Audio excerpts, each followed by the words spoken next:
Millad Salehivand for Kimura.se, standing here with heavyweight and fan favorite, Big Country Roy Nelson. How are you, sir? I'm good. I'm good. How you holding up? You're here obviously for the UFC 144. We're right now at the Saitama Super Arena. Tell us a little bit about what you saw today about the weigh-ins and how that went. The production crew actually stole our car, so we were late for the weigh-ins. So all I got to do is see Ben Henderson and Frankie weigh in. So that's all I got to see. Oh, okay.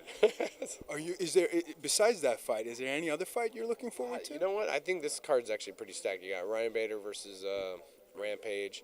Then you have Chuck Congo versus Mark Hunt, which, Mark Hunt's just always a warrior. And Chuck Congo's always going to fight, You're going to definitely see some leather thrown. Then you got Pettis versus Joe Lazon. Who else is on the card? Well, you got Akiyama against Shields. Yeah. I forgot about Akiyama and Shields. Who you got in the fights? Let's start with Akiyama against Shields. Now, who do you got there?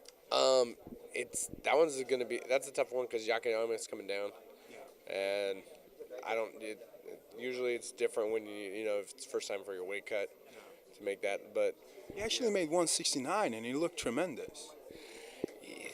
169 doesn't mean everybody's been a pound light today. I mean, you got the 155 championship, and they were all weighing 154. Yeah, you're right. You're right about that. Let's talk about one thing that happened. Quinton Rampage Jackson came in about 5 pounds overweight. Now, what kind of explanation could that be? I know you don't really have an insight to that. Could it have been the long trip? But from what I've heard, he's been here for a few weeks now. Oh, he's 5 pounds over? He's 5 pounds. He came in 211. Oh, all I can say is he likes to eat. Or he wants to be a heavyweight, either one. Yeah. Those are the only two choices.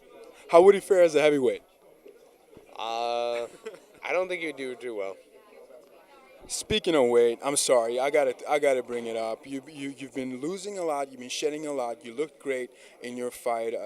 Unfortunately, it was a loss against Fabricio Werdum. Before we talk about that, is there any plans whatsoever dropping down to 205?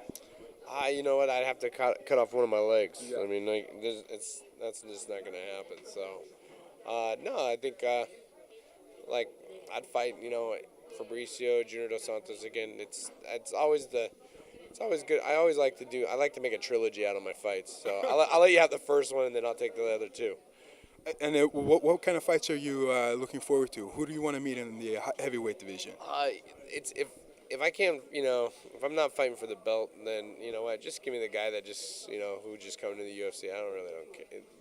It's all. There's the business side where you're just like, hey, I just want to make some money. But then me as the fighter, the warrior, it's like I just want to fight the best in the world, and that's the reason why I'm in the UFC is just to fight the best. And you know what? The way I look at it is I'd rather lose now and because when I become champion, I'm not going to lose because I already got your number. And how's the scar going? I see it's healed up pretty well. It's pretty good. I don't look like Frankenstein, so. It looks pretty good. Yeah, it's not bad for 2 weeks. And are you going to see a plastic surgeon about My ear? No, I mean the consequences of that. I got a pretty face. Yeah, you do. You really got a pretty. I don't need to do the plastic surgery. And you're rocking the shit out of the mullet as well. I gotta say that. It's not a mullet. It's not a mullet. It depends on what stage it is in. Because when I'm fighting, it's the war braid. Oh, but you still got like business in the front, party in the back. It's a little long now, so it's all party. Oh, thank you so much. Well, Thank you. For Kimura.se, I'm Millad Salehivand. We're at the UFC 144 post weigh-ins, standing here with Big Country himself. Thank you so much. Thank you. Thanks.